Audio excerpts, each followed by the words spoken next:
Newsfirst Newsline with Faraz Shaukatali. And a wonderful morning, jolly good morning to you. This is Newsline, live as always from the Newsfirst studios in Dawson Street in Colombo.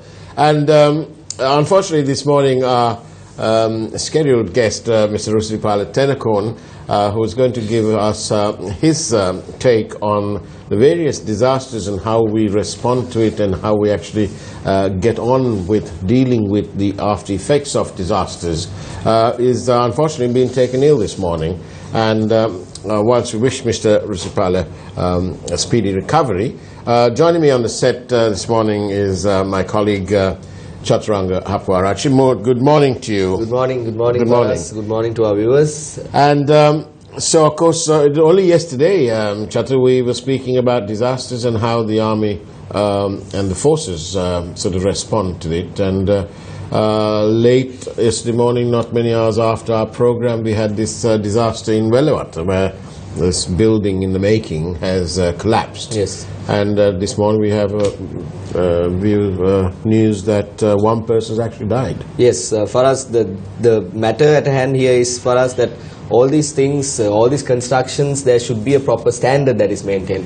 What happens is we see a number of buildings that are coming up in Colombo and the surrounding areas, but whether there is an actual standard that is maintained with all these constructions is a question. And things like this, if it continues to happen, a lot of lives will be at risk, a lot of property damage will happen, and all these people who are actually responsible for maintaining standard and giving these proper COCs, the certifications, the quality checks, should be held accountable for what happens thereafter. Well, this is the wider picture, isn't it? And that is that when the level of political patronage envelopes society, these are the real after effects of the detrimental effects of that. Usually people believe that political patronage is all to do with making money. Yes. Well, it may well be, but political patronage in this case may well have been used to circumvent or to make a departure from established procedure. Procedures are here for the benefit and good of everyone. I want to ask you a question, Faraz. Now, we saw yesterday how this building collapsed and how the people were looking for the owner of this building that collapsed. What do you think will happen if they find the owner? What is the legal background that entails? Well, it's like this. I think the legal position is that that property will have a legal owner. And so the legal owner is ultimately responsible. It may be a company, in which case there are directors and so on. And under the new Companies Act 2007, it is not so easy just to operate on the basis of a power of attorney. Yes. The company's law is very clear on that. So in this case, it is the legal owner who's responsible for having maintained or having got all the necessary plans approved and so on. And also he is ultimately legally responsible to the public at large. Yes. On whether he may have all the proper certifications and approvals, but if he has then been the victim of, let's say, his contractor used substandard material and so on, or didn't actually do it as per the drawings or the approvals, then okay, he's got a case against the contractor, but the owner is legally ultimately responsible. It's not some big high-flying dance that you are the owner just to only secure the benefits. Yes. Along with ownership comes responsibility and accountability. One person dead, 27 injured, one trapped under the rubble, and 6 people still missing as of late last night. Yes, and the weather didn't help. Weather didn't help, and the weather is going to continue today as well. We saw how the Meetotamulla garbage dump collapsed, and 1 year before that there was this rainy season that was active in the region, and Kolonnawa, Meetotamulla and the surrounding areas were all flooded. Yeah. 1 year later they were battered by the collapse of the garbage dump. And now again we hear yesterday, according to the divisional secretary in the area is being inundated because of the rainwater. We spoke about disaster yesterday throughout our program, how the army came in and all that. Yes. But for us, isn't there really a way to actually stop these things from happening? Are we talking about a utopia, a paradise? But No, other countries don't have this. No, the other countries don't have it because the basics are in place and people respect and honor and want and insist on the basics. So there's no good just because you know and have had dinner with the mayor of utopian city. Yes. Doesn't mean that you can get away with short-changing or short-cutting the system. You must adhere to the system. Yeah. Clearly, this building it backs onto a canal, and so was there piling done? Was there piling required? Was there soil test done? All sorts of things. All sorts of questions arise. Yeah. And the bottom line is that this building has collapsed, and obviously there has been a problem. For us, apart from this buildings, garbage dumps collapsing, we also have a problem with regard to the dengue epidemic as well. Dengue is rapidly spreading in the country, and this activated rainy season, the monsoonal weather is not going to help. It's going to further increase what is happening. Yet we find institutions like the GMOA, bodies of medical officials going into strikes against private medical colleges, so on and so forth. What do you have to, what do you think about this? I look at the wider picture, Chaturanga, and that is this, that our parliamentarians, and yes, this conversation ends up there, because the buck has to go somewhere and stop somewhere. Yeah. You see, our parliamentarians, just imagine, we've come here at this moment in time, 2 years plus, on the back of promises of good governance. It isn't that the unity government, they didn't pick up this slogan of good governance. Yes. It was the people, the activists, who were fed up with the end years of the Rajapaksa administration in terms of wastage, corruption, a growing authoritarian rule, and family power, nepotism and political patronage that had taken leave of its most sensible senses. And of course some of those things has its plus points, but by and large the people got fed up. And there were various activists, a great danger to themselves, who started speaking out. And it was like boiling the milk, it overflowed. Yeah. It overflowed with the people being fed up. And of course then that's the problem. So when they wanted a slogan, it was ready-made. They picked up on the people's feelings. You have to imagine this country came out of a 30-year plus war. And so that's the problem. The good governance problem. The parliamentarians, they seem to have forgotten about governing the country. They are more interested in benefits for themselves, their duty-free permits. You tell me, Chaturanga, how long did it take for them to pass their duty-free permits? Yes, very quickly. But for us, what we have to understand is, for us, these people are public representatives, not rulers of this country. They're not meant to go there and dictate terms to the people who appointed them there. They shouldn't be working on individual agendas. Exactly what I mean. So the common good should be their objective, not just their individual... The operative word that you've just used is should. That's right, they should. They are almost legally obliged to do that. Yes. In fact, if our rules permitted it, I would be the first to try and take them for a criminal breach of trust. That's what they deserve. And all 225 of them are the same.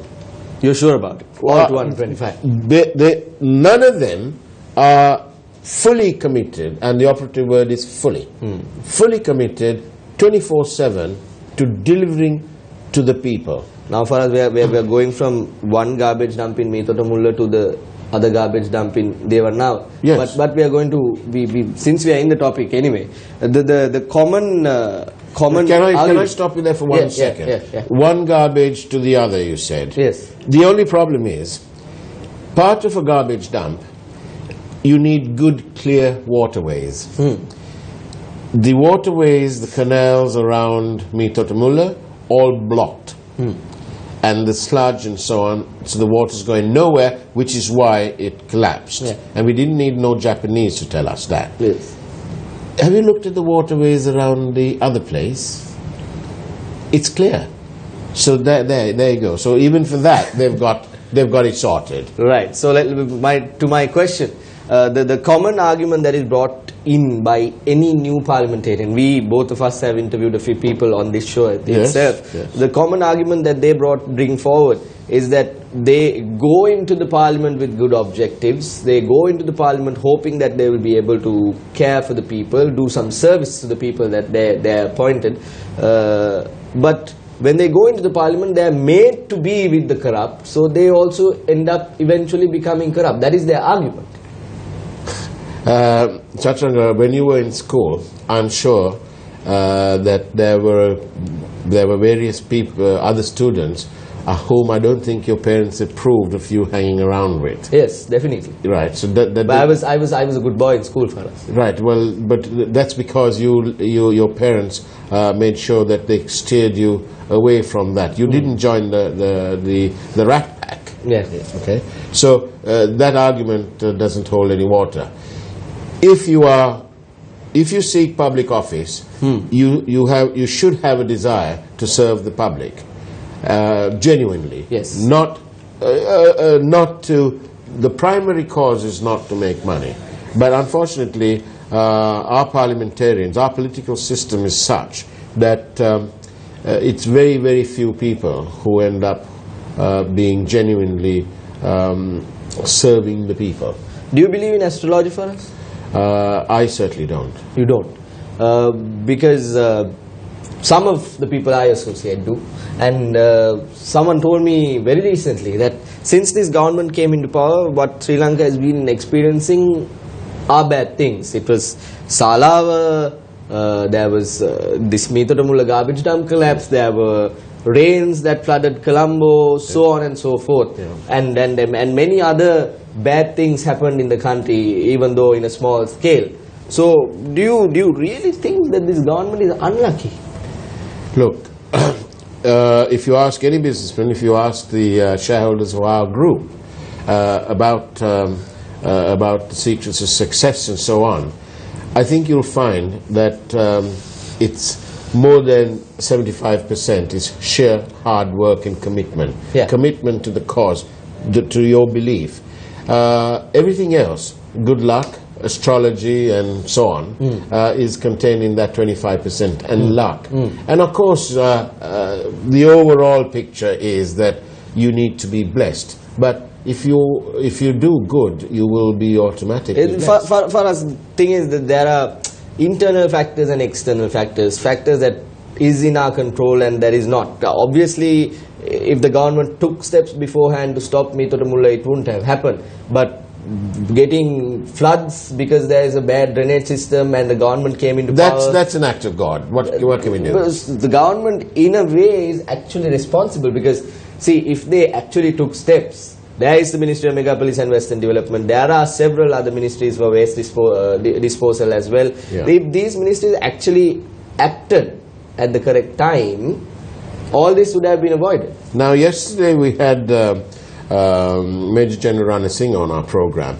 and one of the things he said was they need equipment and so on, and so they go to the different district agencies Yes. to try and get them to buy this so that the army can have it it's ready for use. Yes. Now, imagine, Chatranga, there are lots of things that we require, essential items, essential items. Just imagine, and it's always a question of money, but you picture it, and you're pretty good with your math. You do the numbers. The bond issue, actually cost the EPF over 9 billion rupees. And when people tell me that the EPF was all done systematically and so on, well, that's absolutely rubbish. Because if they did it systematically and if they did it with a dedication towards the people, they wouldn't have allowed these other companies to get away with it and make money and profits at the expense of the people, the hard-working people's contributions. Now, if they had, if we didn't have this level of corruption, Sri Lanka wouldn't be needing the IMF. We are, whether we like it or not, an IMF economy now, because we are struggling to meet their onerous demands. Farhad, we keep on moving from one garbage dump to another. We saw recently a letter, I think Mr. Rusiripala Tennakon himself spoke about it on the news last evening. That's right. About a letter that was sent out with the heading "To whom it may concern," asking two ministers being listed, asking the governor of the central bank at the time when the bond issue happened to raise money to the tune of 75 billion rupees. Do you know, when I saw that letter, I had to just turn off the television because it was utter tosh. I have never heard of a, you know, to whom it may concern type of letter is written to somebody, you know, in the terms of giving a reference or something like that. Yes. Who on earth is the Minister of Finance trying to take round the garden path? To whom is he writing this letter? To whom it may concern? Goodness me, this is complete tosh. And undated. Mr. Rusiripala said he was undated. Yeah. I haven't seen this thing. I saw a copy of the letter on the internet posted by once again a person who has been speaking a lot about the bond controversy and other matters. For us, the point is, for us now, we saw in the past how General Secretary of the United National Party at the time, Tissatta Nayaka, being arrested for forging documents. Correct. We saw this isn't a forgery. This is probably. Is it? I want once again ask you, Faraz, what is the legal background behind this? If actually one day, let's leave aside the bond issue together as a whole problem, let's leave it aside and say someone goes up to the court and proves that this document that we have in hand, the letter that we are talking about, sent by the Ministry of Finance, is actually forged or wrong or unauthentic. What happens then? Is that what they want to do? Well, you know, it's very sad. The Tissatta Nayaka case is still going on. And there are loads and loads of cases within the judicial system of forged deeds, forged documents, and so on and so forth. I think Sashi Viravansha, also the wife of Vimal Viravansha, also had a case against him. And there are all sorts of forged documents in the application of passports and so on and so forth. Nothing will happen because the law's delays. We have something called the law's delays here. And land cases can take 20 years to resolve. On average, 900,000 cases are carried forward to the next year.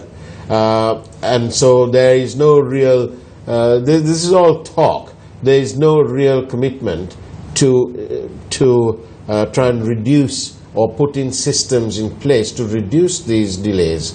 And so therefore, if this letter is a forgery or if it's some mischievous nonsense, you can rest assured, Chaturanga, you can delete it from your memory because nothing's going to happen. It'll just get dragged along forever and a day. Because if we were to pick on the operative word, it is become commitment. And there is a lack of commitment. Once again, for us, when it comes to, I was speaking to, because you were sick on Tuesday, I believe, I was talking to UPFA parliamentarian Dr. Ramesh Pathiran. The initial question I had for him was, has this government failed to deliver? Because when this government came into power, the United National Party, SLFP, joint government, the unity government came into power, there were several major promises that were made. And out of those promises, the freedom to media seems to be there still. We are able to talk like this on national television about rather criticizing the government in a constructive manner, let's say. But other than that, good governance, lack of corruption, bringing the perpetrators before the law. These things were promises of the government during the 100 days and afterwards. I wish there were legal undertakings, Chaturanga, because then we can sue them. Maybe that's what the people should do for next, for future elections. Perhaps somebody ought to go to court and make it a legal document. And tell the Supreme Court that these people gave them a solemn undertaking, and on that basis I gave them my vote, and I am unable to withdraw my vote in any sensible way, but I want you, the Supreme Court, to force these people to stick to their word. We have the Auditor General, who is in the most unenviable position. Definitely. He's trying to do his job, and he's being roundly criticized by the parliamentarians, roundly, by ministers and so on. That's not acceptable.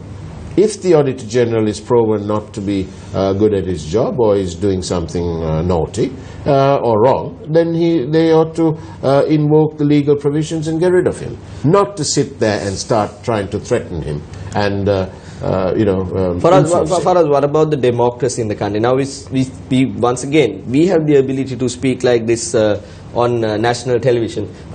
Ministers, deputy ministers, state ministers, parliamentarians have the ability to talk against each other, or in a way that they're making things interesting for the world, or for the country at least. As you said, the Auditor General's post is being, even though it is wrong on the book, but things like this are happening because there is democracy. Indeed, there. Is it because there is democracy? No, it's not. It's a lopsided democracy. We didn't need the right to information. We, as in this network, didn't need the right to information to champion the cause, the various causes that we've got involved in spite of the sticks, the stones, the bad words, the false accusations, the blatantly false accusations, and let's not forget the Claymore bomb. Right? So all these things. How can we forget? How can we forget? Yes. And how come they haven't sorted it out yet? They're just giving us all these. They give the people false hopes and false promises. We didn't need this right, even the right to information. Well, although it's a very good thing, in practice we're finding things rather difficult. The information is not flowing as it would, and this letter. This is the ultimate. This is the pits when the noose appears to be tightening. And when the Presidential Commission of Inquiry appears to be making solid grounds and progress, all of a sudden you get it. I think it's called a gundu. This is a dushra. All of a sudden, and it's coming out of nowhere. They're parachuting things in. And what on earth was Malik Samaravikrama doing at that meeting about state finances all the way back in February? As the chairman of the United Party. Was the chairman of the Sri Lanka Freedom Party, or the head of the JVP, or the head of the SLMC, or the TNA, were they there? What is it? Just because Malik Samaravikrama is a known friend of the Prime Minister, doesn't give him any other right, more right than this minister or the other minister, or you or me. Yes. For us, we spoke about the vehicle issue, or the parliamentarians and the deputy ministers. There is also, if I'm not mistaken, there is also a secretary to the Prime Minister who has asked for a vehicle in this new supplementary estimate that was put to the Parliament about a week ago. But as you said, the army yesterday on our program was saying that they need equipment to continue their relief operations if something happens in the future. There are several homes, people without homes in Meetotamulla. Salava camp disaster, there are still compensations to be paid, several things to be done there as well. Arantalava, Samasara mountain landslide, we can go on and on about these disasters that happen. And let's not forget Chaturanga, the people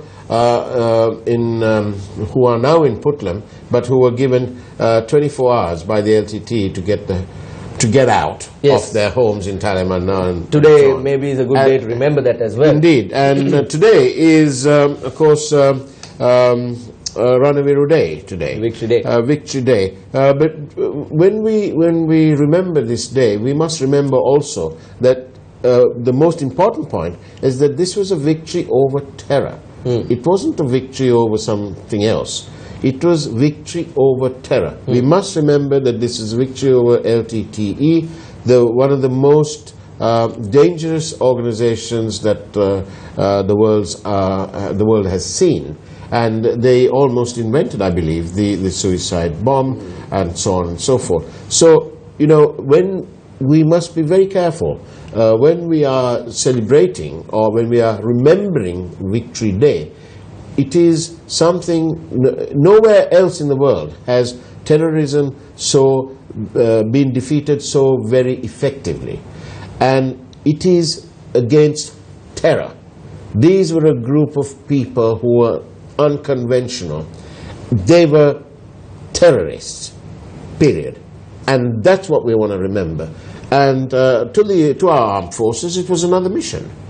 It is like a mission, okay, it's a mission of greater proportions, but we remember them today because they did a grand job and they brought peace back to our entire country, not just to some people, for all of us. And today, when you go home after your night shift, I don't think your mother is worried too much that you're going to come home. You may go somewhere else. But, your mother has a genuine expectation that her son's going to come home safely. All right? And that has been replicated over and over again. So we must remember... That sense of safety, you mean? That sense of safety. Sri Lankan people love to live life to its fullest. They have this penchant for that. They're not interested in disharmony and so on. And we don't brand our friends into different boxes of from which community or race or religion. Yes. And that is the Sri Lankan way of life. And nobody, no terrorist group is going to come and change that, because we all, everybody, all of us in this country believe in that and want that. And so today, this Victory Day is a victory over terror. I want to focus your attention onto another point for us, since we are on this topic of Victory Day. Even though we are celebrating it, there are several individuals. If you go on social media, even today, the whole of yesterday, people are trying to depict Victory Day into something different. I want to make this point out clear, that the Victory Day, as you said, is something else, and what people are trying to portray they're trying to portray it as something else. Chatranga, the best thing that we can do is to ignore that and look at things with a broader mind. Yes, we can't be looking at it with blinkers on. Yes, we need to look at it broad. We need to look at the bigger picture, the wider picture, and believe truly that the majority of the people in this country are sound, liberal-minded people who want to get on with it and enjoy life to its fullest. And there's nothing wrong with doing that. One more thing that we should be looking at with open eyes is the cabinet reshuffle that is supposed to happen. Yes, we've been waiting for a long time for this. And, we keep booking slots in our diary, expecting a cabinet reshuffle so the Newsline can do what it does, which is being rather current.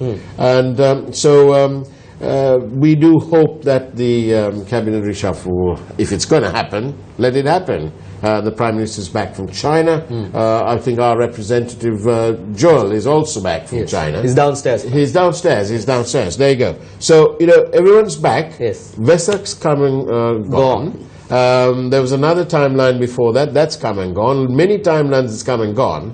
And let's hope that the shuffle will actually happen. Definitely, we'll have to wait and see what will actually happen. But obviously, the Newsline will keep a close watch as to what is happening and get the relevant people, if they are not admitted to hospital on the day and then I have to come in the morning. But we'll have them on the show if they are willing to come in. Of course.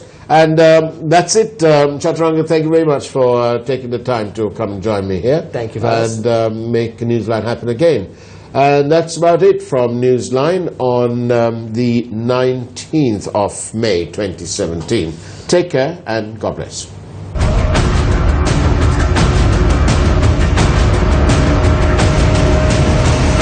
Newsfirst, Newsline with Faraz Shaukut Ali.